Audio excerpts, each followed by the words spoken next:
bidhaa yoyote ambayo itakayopita nchini kwetu au itakayoondoka ndani ya nchi yetu bila ya kupita katika maeneo rasmi, hizi bidhaa tunazitambua kama ni bidhaa za magendo, bidhaa za magendo. Kwa hiyo sisi leo tumekuja hapa kuja kuambia athari zinazotokana na bidhaa za magendo na utaratibu gani utumike ili tuepukane na hiyo athari ya bidhaa za nini, za vitendo vya magendo, kwa sababu kuna athari kubwa sana.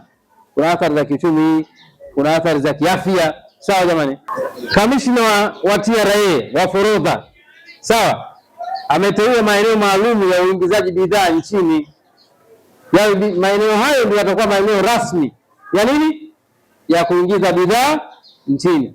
Lakini wako wenzetu ambao hawana nia njema ya nchi yetu, wanaingiza katika maeneo ambayo sio rasmi.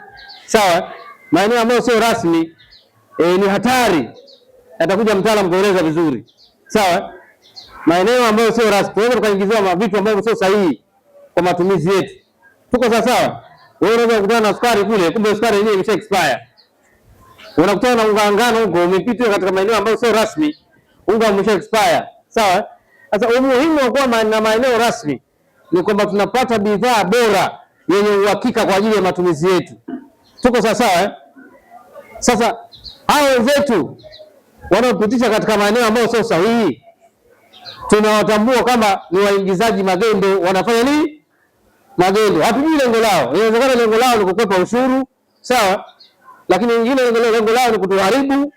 Sawa bwana, kutuharibu kwa maana kutumia bidhaa ambazo sio sahihi. Sawa jamani. Kwa hivyo kuna athari kubwa ambayo inatokana na vitendo vya nini, vya magendo. Lengo letu pia la kuja kuongea na nyinyi ni kuwaelewesha kuhusu au kuelimisha kuhusu madhara ya magendo.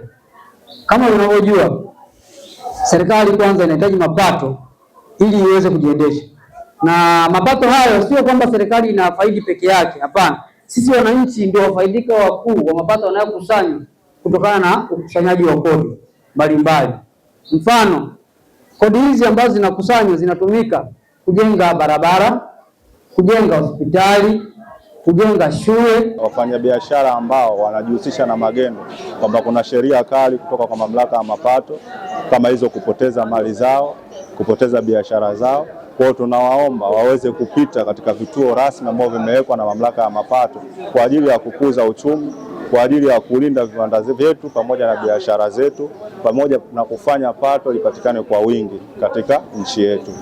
Tumepata elimu ya mambo ya forodha, kwa vile soko letu la samaki liko mpakani mwa Tanzania na Msumbiji.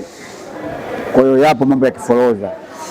Kwa hiyo tumepata elimu mengi ambayo tulikuwa tuyafahamu, leo tumeyafahamu, na sisi kama viongozi tutaendelea kukaa vikao na wafanyabiashara wa hapa kuwaambia mambo ya kiforodha na fursa ambazo zipo.